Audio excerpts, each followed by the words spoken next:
Halo semuanya, Assalamualaikum warahmatullahi wabarakatuh. Perkenalkan, nama saya Andi Wahyudi. Saya guru matematika di SMA Negeri 1 Sumber. Gimana nih kabar kalian semua? Alhamdulillah, semoga selalu dalam lindungan Allah Subhanahu wa Ta'ala. Dan bagi yang hari ini sakit, semoga lekas diberi kesembuhan. Nah, sebelum kita memulai pembelajaran, alangkah baiknya kita berdoa dulu agar memberikan tambahan ilmu dan pemahaman yang baik. Yuk kita sama-sama baca doanya. Robbi zidni ilma warzuqni fahma.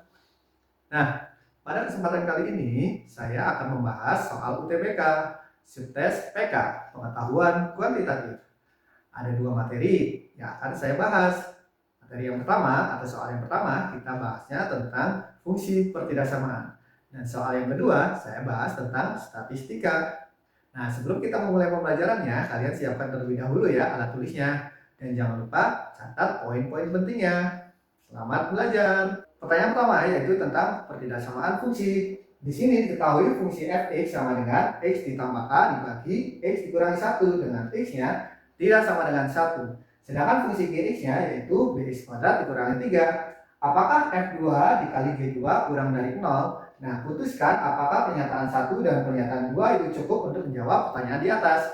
Nah, untuk optionnya, yang A, pernyataan 1 saja cukup, yang B, pernyataan 2 saja cukup, yang C, pernyataan 1 dan pernyataan 2 bersama-sama cukup, pernyataan yang D, itu pernyataan 1 saja cukup, pernyataan 2 saja cukup, dan yang E, kedua persamaan tidak cukup untuk menjawab apakah F2 dikali G2 bernilai 0.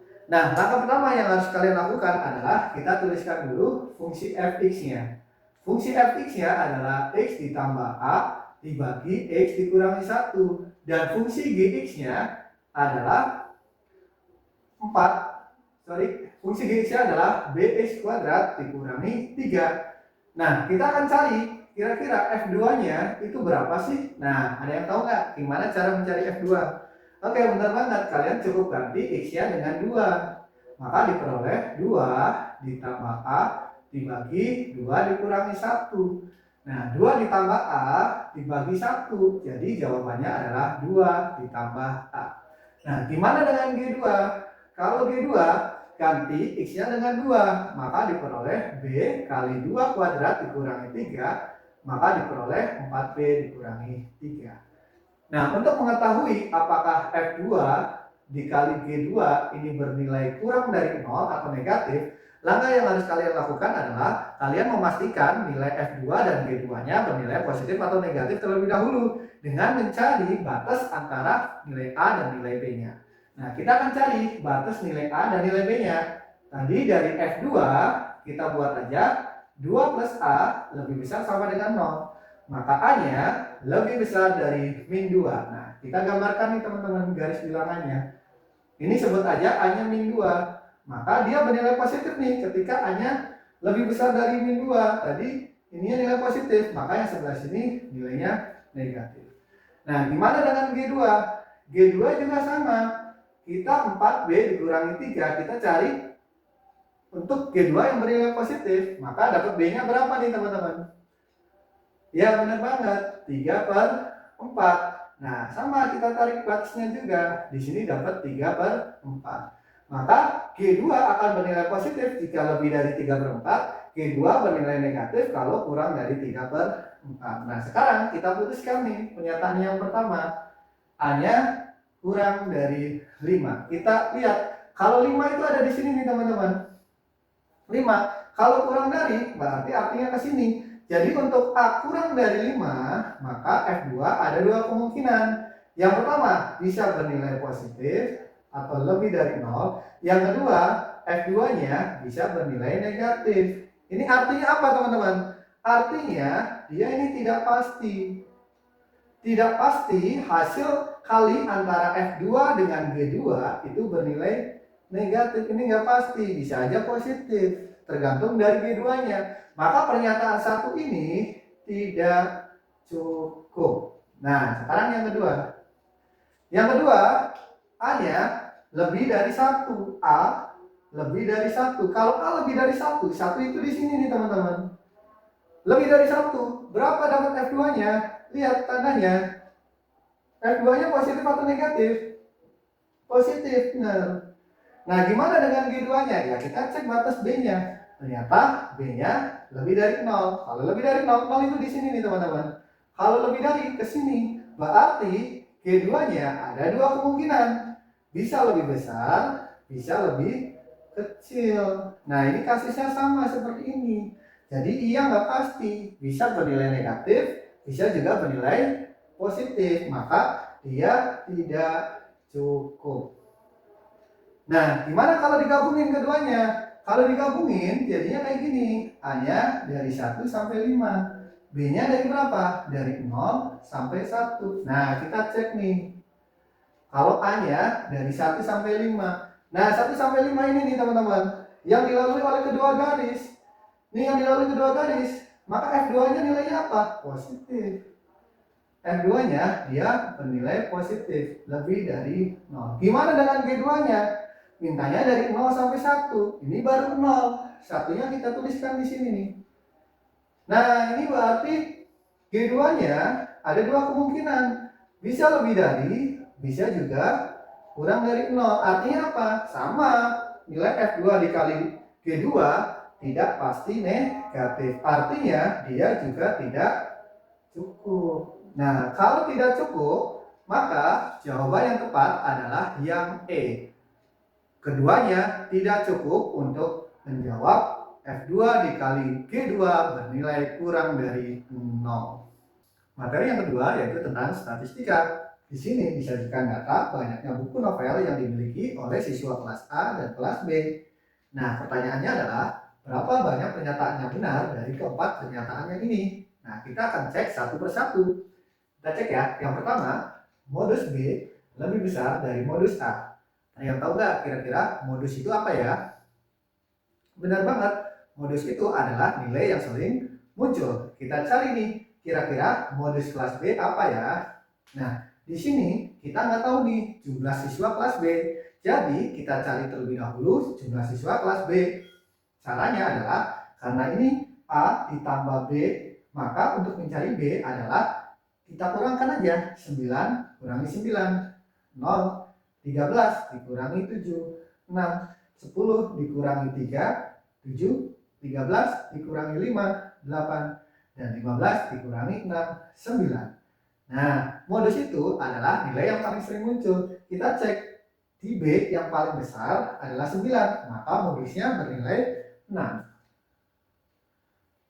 Apakah lebih besar daripada modus A? Kita cari modus A-nya.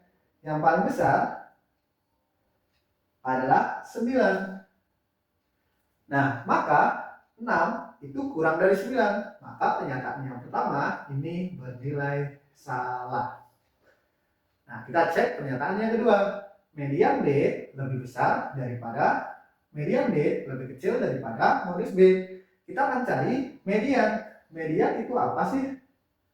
Median itu adalah nilai tengah. Nah, syaratnya datanya harus urut teman-teman. Nah, kita lihat dari banyak buku ini nggak urut. 3, 5, 6, 7, 9.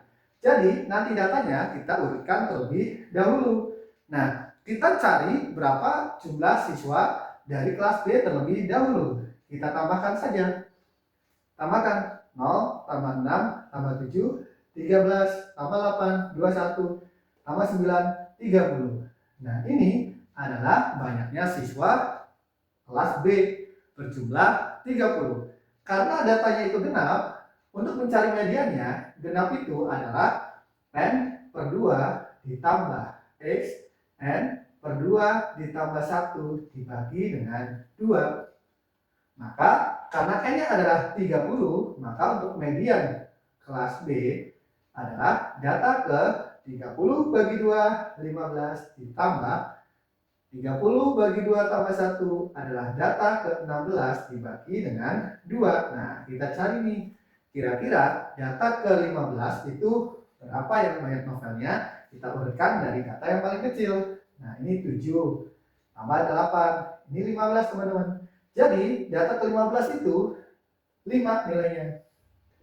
Ditambah dengan data ke 16, berarti kelas selanjutnya 6 dibagi dengan 2. Jawabannya 5,5. Kita tuliskan median B-nya adalah 5,5 kurang dari modus B. Tadi udah cari, hasilnya 6. Maka pernyataan ini bernilai benar.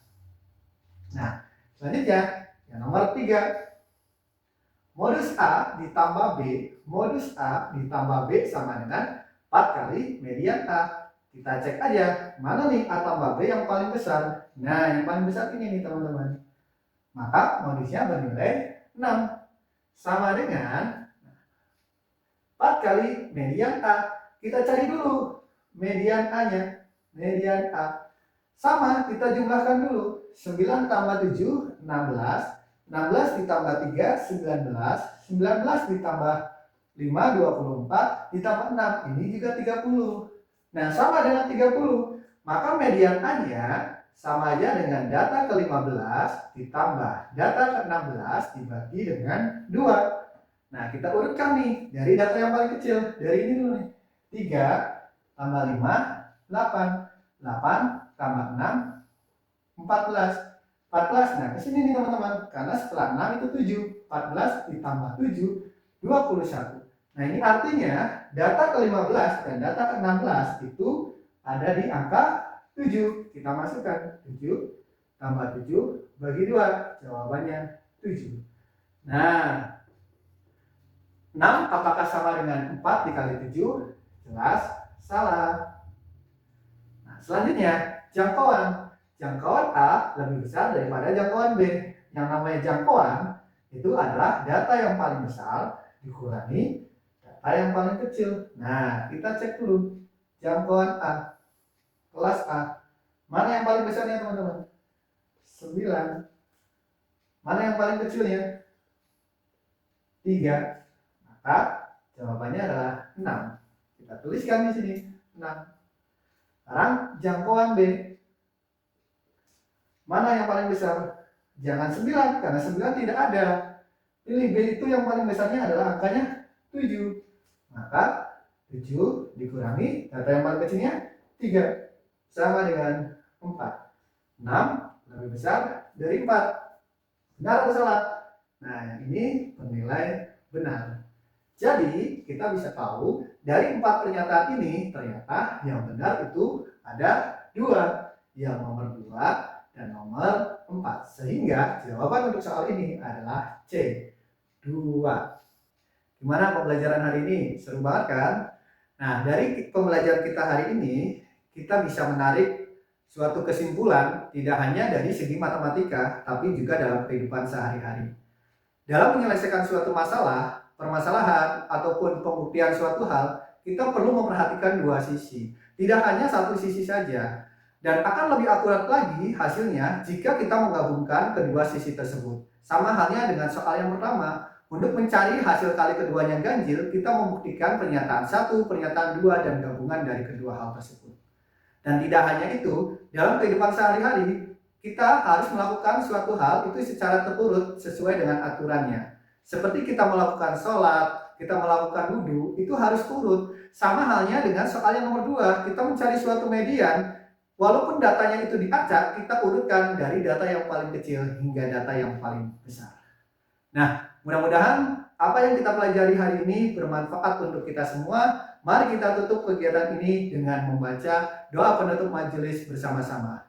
Subhanaka Allahumma wa bihamdika asyhadu alla ilaha illa anta astaghfiruka wa atubu ilaik. Terima kasih, semoga pembelajaran hari ini bisa bermanfaat untuk kita semua. Diakhiri, wabillahi taufiq wal hidayah. Assalamualaikum warahmatullahi wabarakatuh.